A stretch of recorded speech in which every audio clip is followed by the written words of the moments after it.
Máscaras, así que mucha gente se pone máscaras o caretas para fingir un estado de ánimo que no es real, que por dentro a veces están vacíos, están sin estímulo, ¿no? Bueno, hoy vamos a ver Hechos de los Apóstoles, capítulo 6, del 1 al 7. ¿Amén? Amén. Amén. Vamos a leer pasaje por pasaje. Hechos 6, el versículo 1. Siempre nos basamos en la versión Reina Valera 1960, que es la Biblia que comúnmente usamos en esta iglesia. Hechos 6, 1. Dice, en aquellos días, como creciera el número de los discípulos.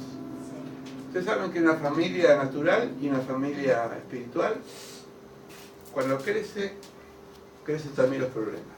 Amén. Los chicos son lindos cuando son bebés, pero después cuando crecen dan problemas más grandes, ¿no? Si lo sabremos. Y la iglesia pasa igual, es decir, cuando es un grupo de 2 o 3 es controlable, después cuando somos 4, 5, 6, y cuando son ya varios hay problemas de roces y una serie de cosas. No me gustó como me miró, ya no me gusta como antes, y empiezan un montón de cosas que Dios permite para purificarnos en el fondo. En aquellos días, como crecía el número de los discípulos, hubo murmuración de los griegos contra los hebreos.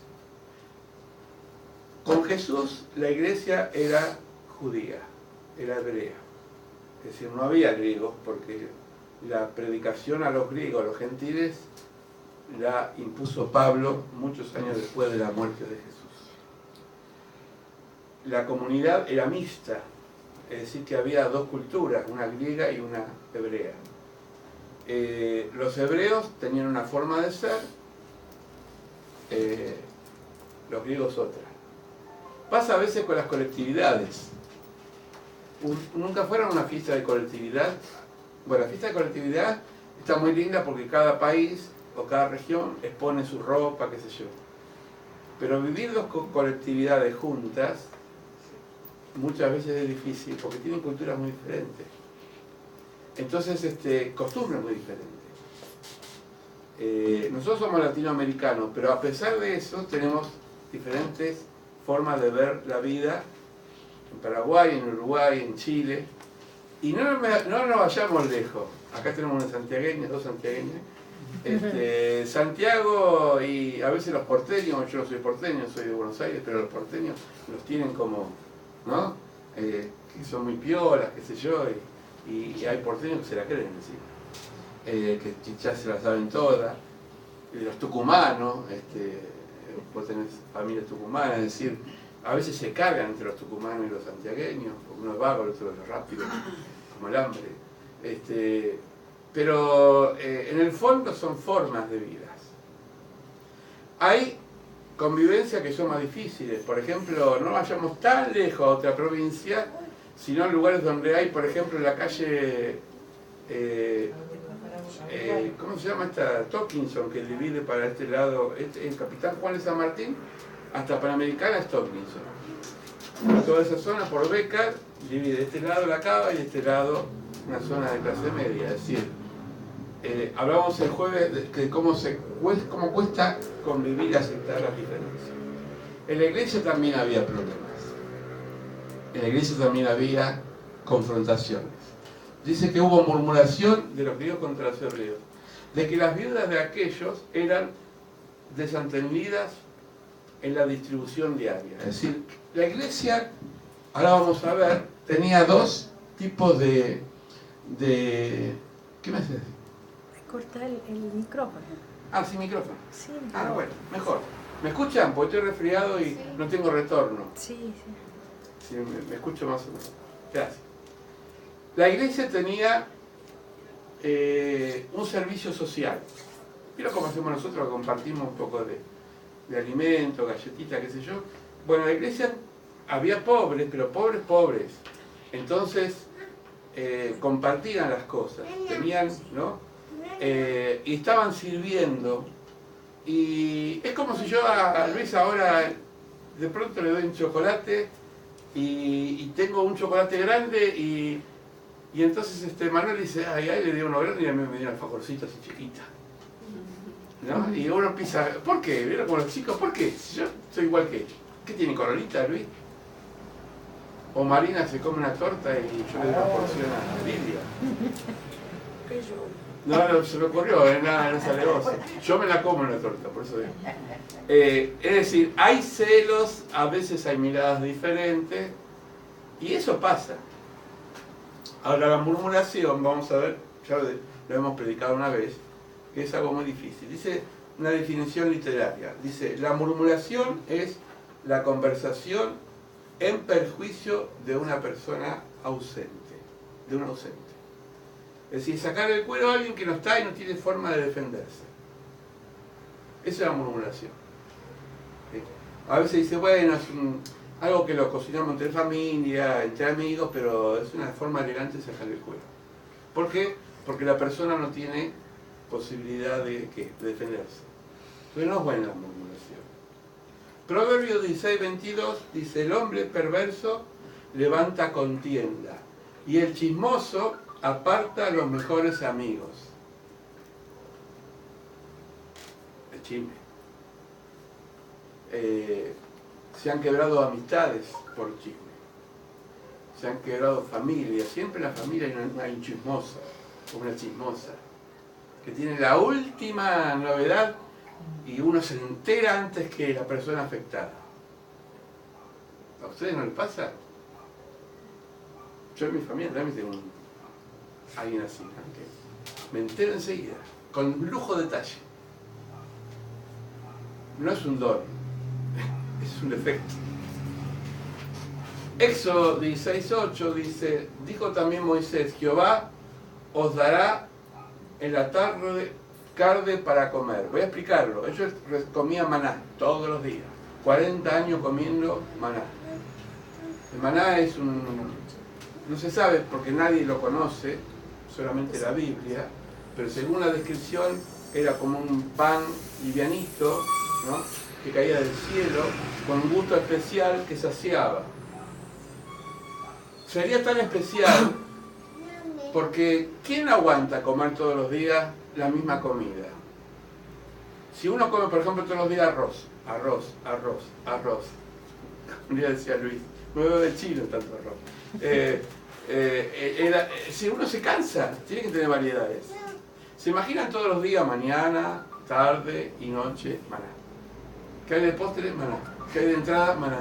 ¿Qué hay de plato fuerte? Maná. Maná. Entonces la gente se hartó. Dijo, queremos carne. Y Dios dijo, ¿quieren carne? Le voy a dar carne.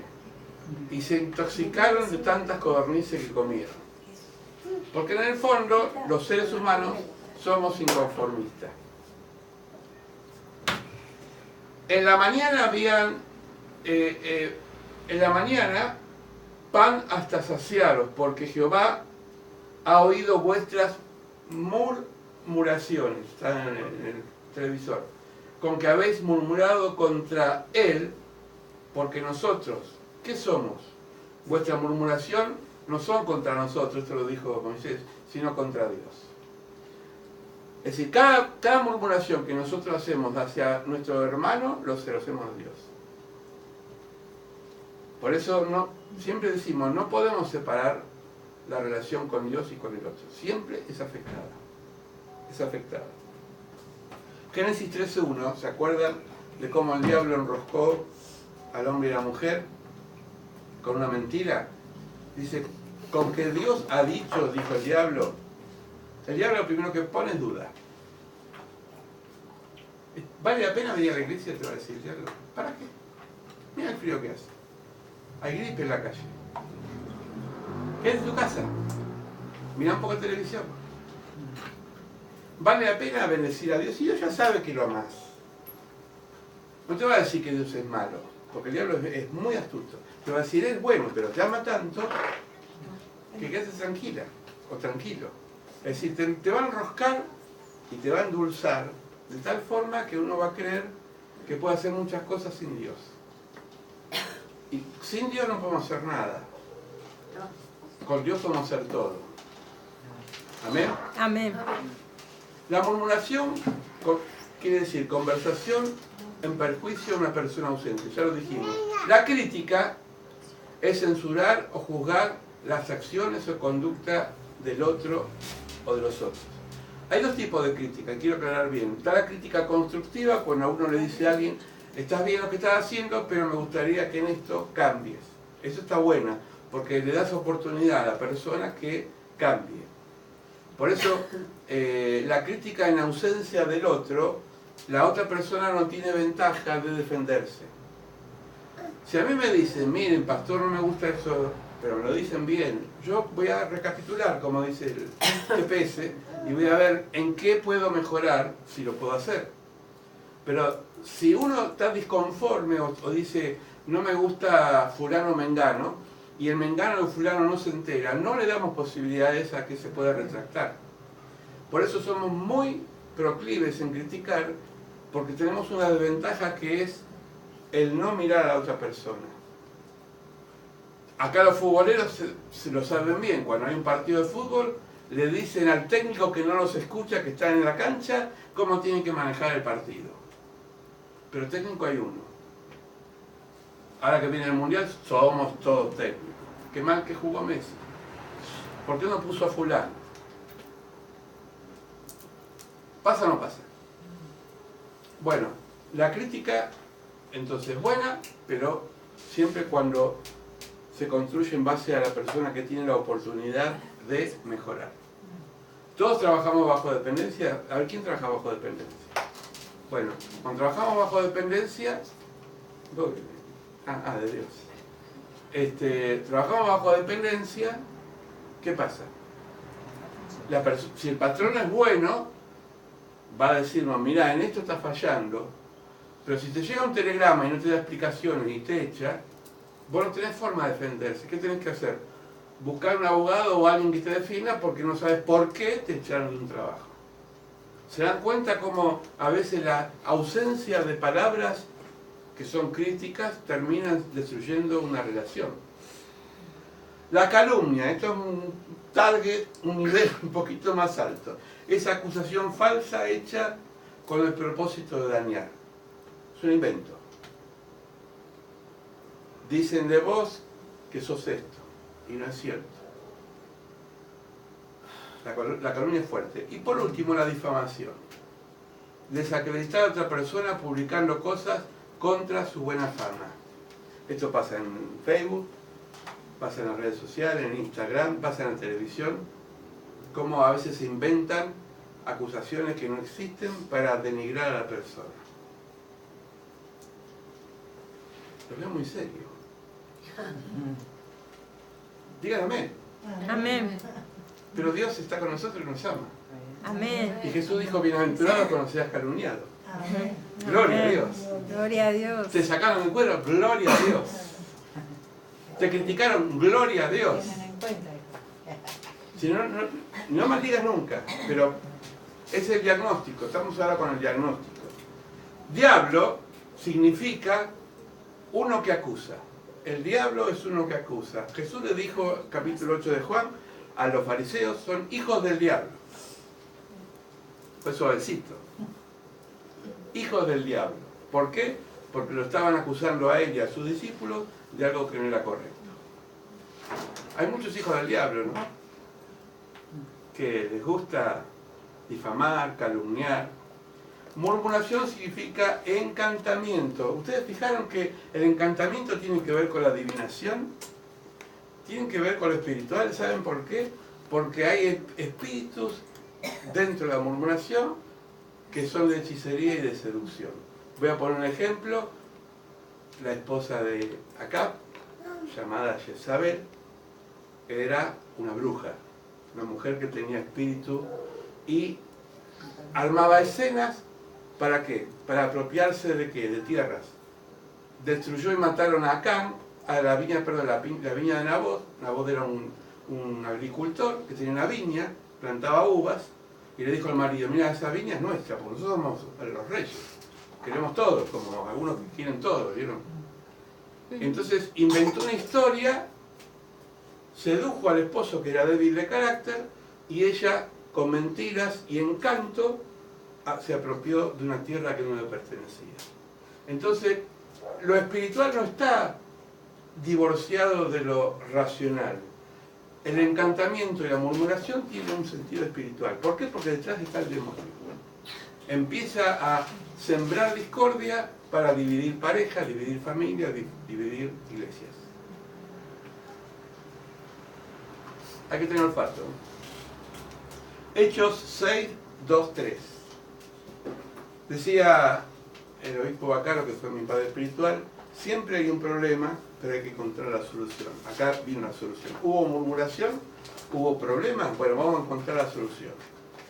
Dice el versículo 2, entonces los 12 convocaron a la multitud de los discípulos y dijeron, no es justo que nosotros dejemos la palabra de Dios para servir las mesas. ¿Saben lo que quiere decir esto? Roles. No está mal que uno pueda servir la mesa, pero si uno descuida el ministerio para hacer otras cosas, no está cumpliendo su función. Yo siempre pongo el ejemplo de un médico. Un médico puede tener un consultorio, ese día no le vino la muchacha que le limpia el consultorio. Si él se pone a barrer y a limpiar el consultorio, no es una persona humilde, es un irresponsable. Porque él lo que tiene que hacer es salvar vidas, no limpiar el consultorio. ¿Se entiende? Es decir, cuando uno se desubica del rol, comete un grave error. Entonces, a veces uno no hace cosas, no porque se crea, sino porque no es el rol. En una iglesia chica como la nuestra, uno puede hacer muchas tareas, pero lo ideal es que la iglesia funcione como cuerpo y que cada uno cumpla un rol. Por ejemplo, recién... ¿se fue Cristian? Bueno, Cristian recién estaba administrando. Yo tuve que ir a buscar unos pañuelitos porque estaba resfriado. Si él no estaba, yo no podía... Es decir, él me estaba acompañando con la música. Si ustedes no están y están hablando conmigo, mi rol está incompleto, porque todos somos un cuerpo, un engranaje. ¿Se entiende? Amén. Entonces, es importante que nosotros siempre nos ubiquemos cuál es mi rol en la iglesia. Si alguien tiene un compromiso un poquito más, que decir, bueno, voy a cantar, voy a ministrar, y ese día por X motivo no puede venir, no estoy pasando factura, estoy hablando de las ausencias justificadas. Pasa que hay un hueco en esa pared. Me van siguiendo, ¿no? Entonces, los apóstoles dijeron, no es bueno que nosotros por servir mesas dediquemos nuestro rol, que es predicar y orar, que es un trabajo. Es un trabajo. Dice el versículo 3, buscad pues, hermanos, entre vosotros 7 varones de buen testimonio. Miren los requisitos para ser diáconos. Y ahora vamos a ver qué es un diácono. Lleno del Espíritu Santo. No dice lleno de teología, no dice lleno de Biblia, no dice lleno de... Dice lleno del Espíritu Santo. Y de sabiduría. Porque sin sabiduría uno puede obrar mal. A quienes encarguemos este trabajo, es decir, la iglesia se estaba organizando. Hasta ese momento los apóstoles limpiaban, planchaban, cocinaban, hacían todo. Dijeron, no muchachos, Dios nos llamó a planchar, a cocinar y a lavar, nos llamó a predicar. Alguien tiene que hacerlo. Es organizarse. ¿Qué es el ministerio? Ustedes esta palabra las conocen en la iglesia. Hay dos ministerios, el ministerio secular, que es el ministro, por ejemplo, de educación, el ministro de economía, el ministro de agricultura, etcétera, que es una zona dentro del gobierno que tiene una función. Pero en la iglesia también hay ministerio. La palabra ministro o ministrar son traducciones de la palabra griega relacionada con diaconía, con K de kilo, diaconía, que significa servicio. En una palabra, todos, incluyéndome, somos diáconos. También Jesús era diácono, porque cuando él dice en el Evangelio, yo no vine a hacer servir, sino a servir, traducido al griego quiere decir, yo también soy diácono. Todos somos diáconos. Pero hay funciones específicas que es para aquellos que fueron elegidos a ser diáconos. Es muy diferente. Si, yo no dejo de ser menos espiritual si alcanzo a alguien una servilleta, entiéndame, es un servicio. Pero si hay alguien que está atento, como a veces está Luciano ahí con el vasito de agua, por alguien que tiene, no, hoy nos faltó Luciano y faltó el portero, es importante. Por eso no es a él, a la persona que viene a sentarse ahí, está ahí, no, es una función. Y no falla. Un ministerio, punto 2, ¿lo siguen? Es fundamental, un servicio espiritual que presenta al Señor en marco de la iglesia, en el cuerpo. Es decir, todos tenemos funciones. Todos tenemos funciones en la iglesia. Bueno, acá lo dividí en cuadros. Ministerios. Arriba, alabanza y adoración. La iglesia tiene que tener alabanza y adoración. Oramos para que ese teclado que lo tenemos ahí, algún día alguien lo toque. De acá o de afuera, pero que lo toque.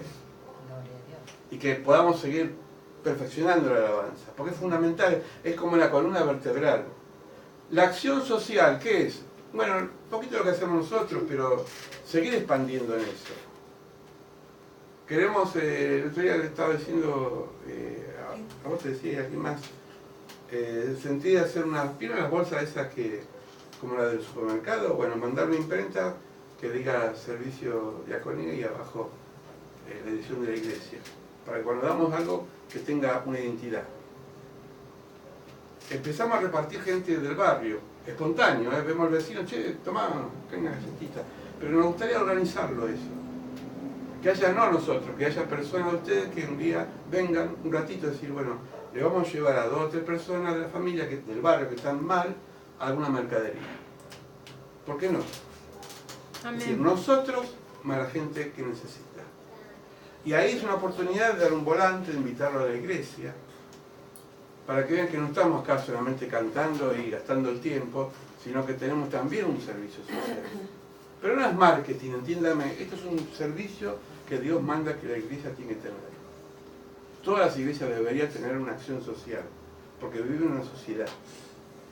Evangelismo y discipulado. Está muy relacionado, porque si uno ayuda a alguien con un poco de mercadería, le puede predicar la palabra de Dios. Usted predica la palabra de Dios donde está siempre, porque cuando se encuentra en la carnicería con alguien, si tiene oportunidad le va a hablar, aunque sea le va a invitar a la iglesia. A veces me dice, pastor, yo no tengo la palabra para dar, no hace falta que le prediques. Con la presencia sirve para que la otra persona vea algo diferente. Si le das algo, me siguen, es muy sencillo. Amén.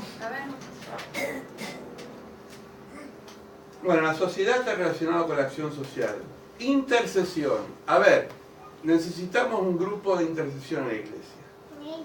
De 1 a 2 personas que podamos contar, aunque sea de la casa, saber que a tal hora estamos orando. Hoy nos pidió nuestra hermana Cecilia, anoche, ¿no? A las 3 de la mañana.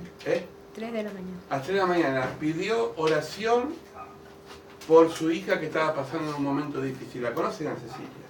De la iglesia Fuente de Gozo. Sí. Yo le dije, el grupo va a estar orando por las necesidades. Yo me puse en plural, pero en realidad tiré ahí al que le vi y digo, vamos a orar. Pero qué bueno es que haya un grupo de intercesión. Porque si hay un grupo de intercesión, la iglesia funciona. Porque están velando, están orando. Amén. Amén. Después, capacitación bíblica y teológica. Bueno, el discipulado tenemos que retomar. Lo que ya habían empezado, tenemos que retomar. Porque hay que saber, tenemos que tener funciones. A veces nos encontramos con... Una otra vez me decía un hermano, no de acá de otra iglesia, me encontré con un testigo de Jehová y me dio vuelta la cabeza. Y, pues, muchachos, estudiar. Sí.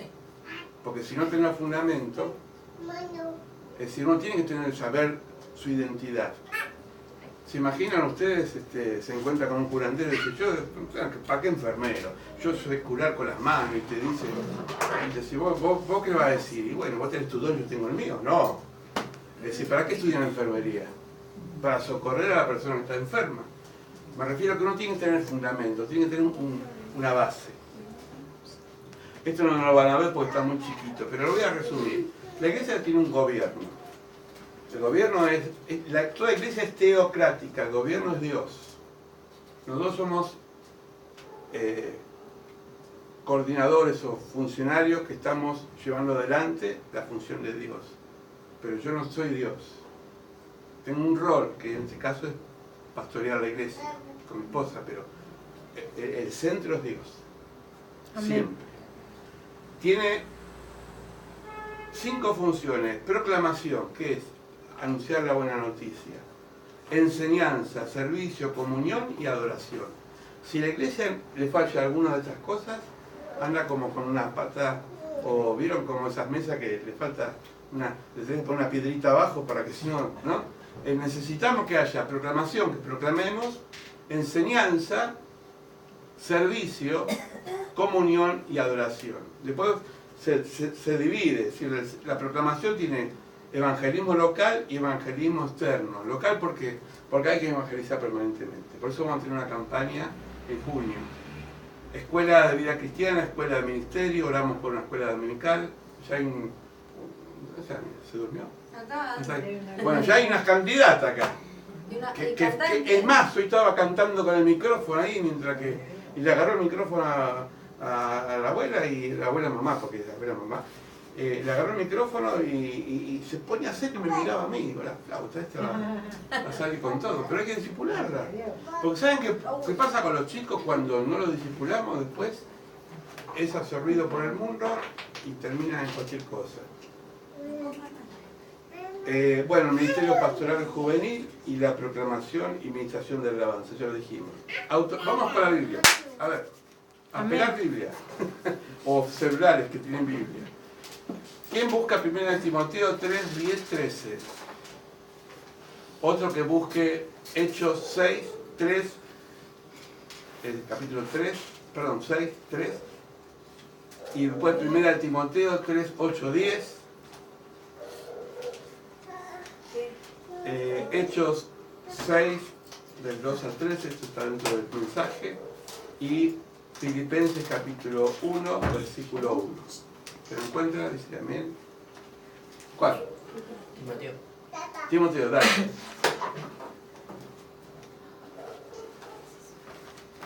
Los diáconos sean maridos de una sola mujer y que gobiernen bien sus hijos y sus casas. Porque ejerzan bien el diaconado, ganan para sí un grado honroso y mucha confianza en la fe que es Cristo en Jesús. Amén, gracias. La sociedad que Pablo escribe esto en la sociedad griega, y era muy común la poligamia, es decir, era común en esa época que un hombre tenga varias mujeres, esposas. Entonces ahí se empieza a ordenar la iglesia, es decir, bueno, tiene que ser marido de una sola mujer, de un buen testimonio, es decir, si es una persona pendenciera, chismoso, que está siempre peleándose, no ayuda al diaconado. O sea, son cosas prácticas, ¿no? Que pueda gobernar su casa, así que pueda de alguna forma ser respetado en su casa. Amén. Amén. ¿Alguien encontró el otro pasaje que citamos? Hechos 6, 2, 3. Hechos 6, el versículo 3. 2, 3. Por lo menos está escrito allá. ¿Cuál? Perdón. Ah, Hechos 3, el de abajo, sí. Escuchamos.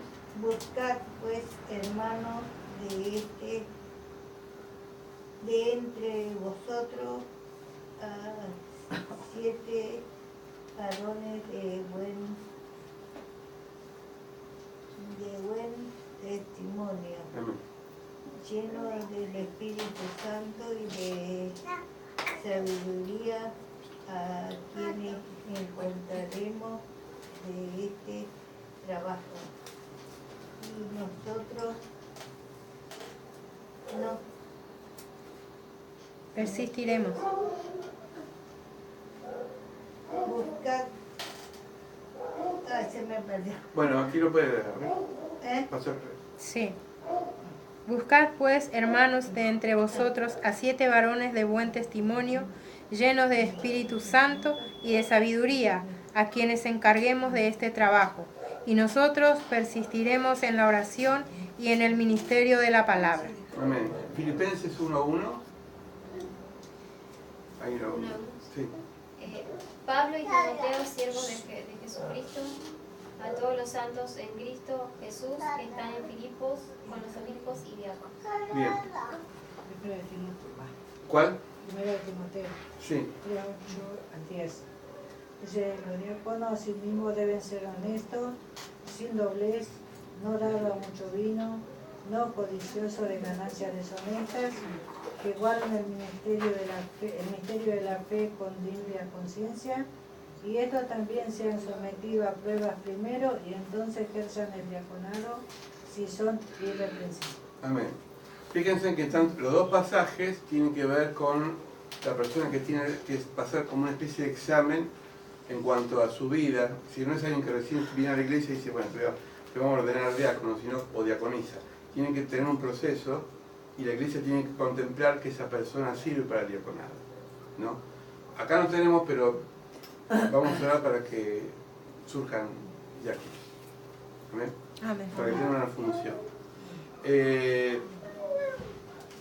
Hay unos aspectos que me gustaría subrayar. Es decir, la codicia tiene que ver con la persona que busca su propio interés y no el bien común. Cuando una iglesia alguien centra su vida en su egoísmo individual, termina siendo perjudicial para la comunidad. Es como una familia. Si alguien de la familia piensa para sí y no piensa en el común de la familia, lo que está haciendo es debilitando a la familia. Por eso es bueno cuando una familia se ayudan entre sí. Una familia normal, ¿no? También tiene que ver con los excesos, no dado al vino. No quiere decir que no, porque esto se ha predicado mal. Se vuelven abstemios de cualquier bebida. La bebida no es mala ni buena, los excesos son malos. El que ha sido alcohólico yo nunca recomiendo que pruebe un licor porque es una puerta para volver a tomar. Pablo dice, si yo como carne y alguien come vegetales, para no tentarlo y que él sea escandalizado, yo me privo de comer carne por amor a mi hermano. Lo voy a llevar a la parte alcohólica. Yo trabajé en mi primera iglesia que trabajé en el año 85 hasta el 90, el 70% eran ex-alcohólicos. Entonces yo nunca probé una copa de vino delante de esa persona, no por mí, porque a mí no me hace nada, porque yo no soy más de un vasito así, no tomo. Pero no, por amor a otro, no lo hacía para no tentarlo. ¿Se entiende? Amén. Está aquel que se jacta, que dice, bueno, estamos en una comunidad, por ejemplo, acá estamos todos parejos. Siempre nos falta 5 para el peso, andamos medio cuarto de plata. Pero hay gente que es ostentosa, dice, yo tengo un BMW. Y lo dice así. Y tengo una casa, una mansión. Y el otro pobre se está por ahí, muriendo de hambre. Es decir, esa es ostentación, ¿no? Voy a hablar de un futbolista que muchos no lo quieren porque es de Boca, pero Maradona un día dijo, y me gustó, dijo, le preguntó a un periodista, ¿cuánto tiene usted de dinero acumulado? Me imagino una fortuna. ¿Cuánto gana usted? Digo, yo no lo voy a decir nunca públicamente, porque hay gente que me está viendo del otro lado que no tiene plata, y es como humillarlo. Lo que yo gano me lo reservo. Es obvio que él gana muy bien, pero me gustó la actitud, porque la ostentación produce muchas veces rechazo en el otro. ¿Se entiende? Es decir, uno nunca tiene que desear lo que no tiene.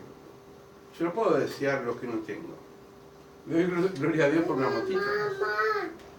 Y si viene un coche, bueno, vendrá un coche, pero no puedo estar, ay Señor, ¿por qué no soy tan feliz? Porque no tengo un coche. Si no me voy en colectivo. Tantos años anduve en colectivo, en bicicleta. Pero estamos a veces metidos en una red que se llama comparación. Y si el otro lo tiene, yo quiero tenerlo. No, tenemos que ser libres, ser felices. Un día en el colectivo 60, yo lo vi con mis propios ojos. Subió después atrás de mí Adolfo Pérez Esquivel, el Premio Nobel de la Paz, se subió en el colectivo. Entonces yo como lo conozco porque lo he visto un par de veces, lo conoce, ¿no? Le dije, Adolfo, ¿usted no anda en coche? Sí, tengo un coche, pero no lo uso mucho. Me encanta el colectivo. Premio Nobel. No estaba subido al caballo. Ah, yo soy un premio Nobel, tengo que andar en 4x4. ¿Por qué? ¿Por qué? Una vez me dijo una hermana de otra iglesia, no se la cito. Me dice, pastor, usted tiene una moto, pero va a tener un coche, va a tener un 4x4. ¿Y por qué? Yo estoy bien, no puedo alimentarme, no puedo pagar un 4x4.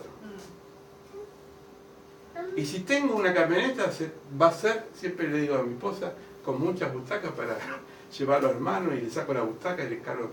Es decir, que tenga servicio, si no, no me sirve. Porque la ostentación es la llave para el ladrón.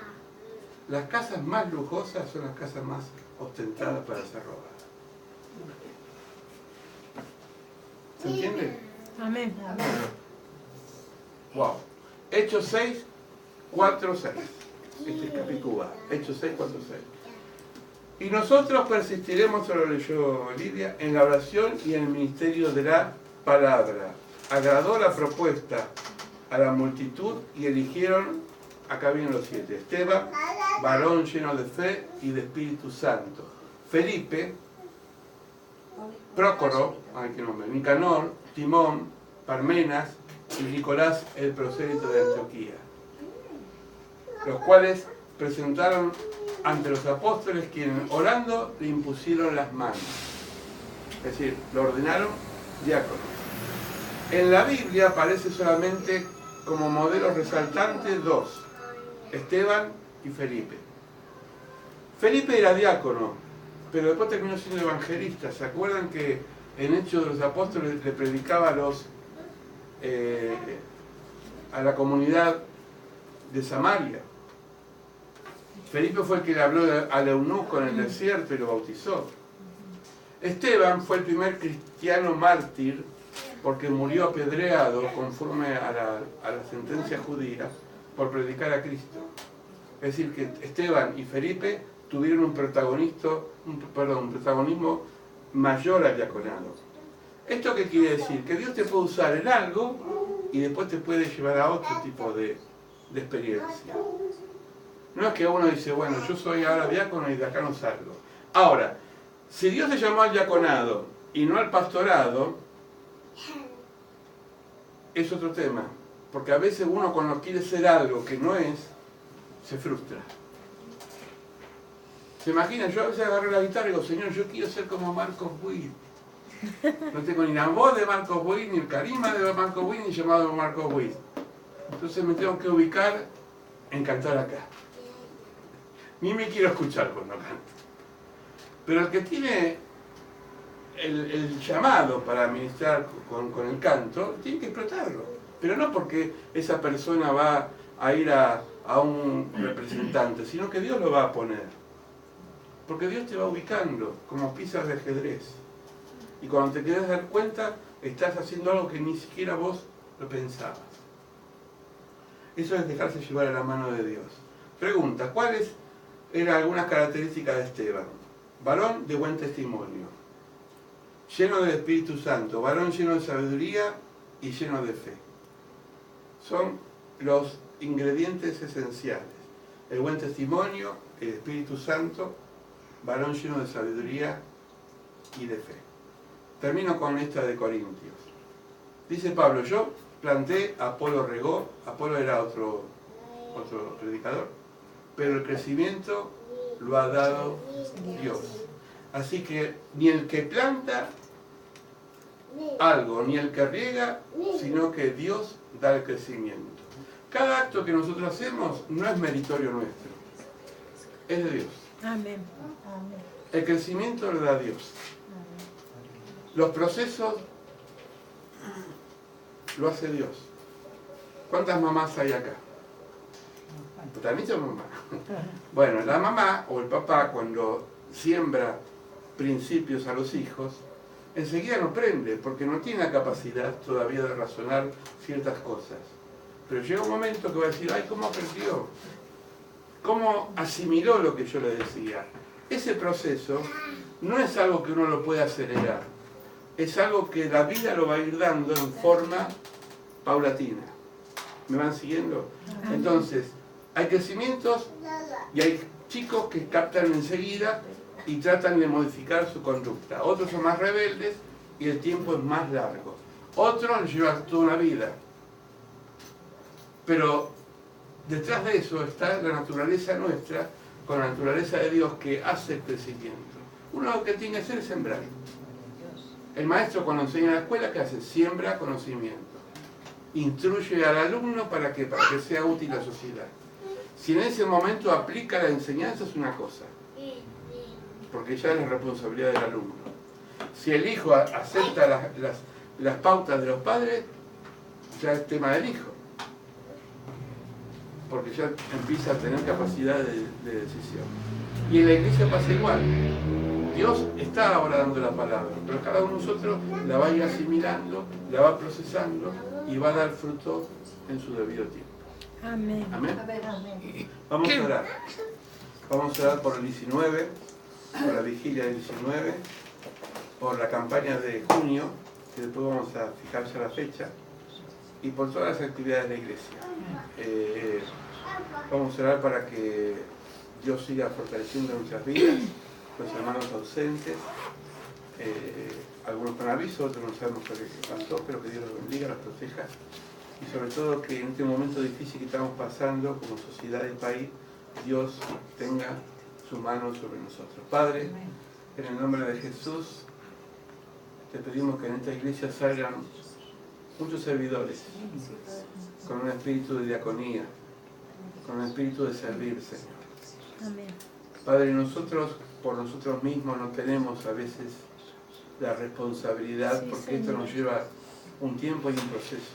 Sí, Señor. Ayudarnos a ser responsables en aquellas cosas que hemos elegido, Señor. Amén, Señor. Ayudarnos, Señor, a ser fiel Sí, a tu Señor. palabra, Señor. Te Amén. lo pedimos en el nombre de Jesús, para que tú obres y operes en nuestras vidas. Que así sea, Señor. Amén. Amén. Vamos a cantar. Amén.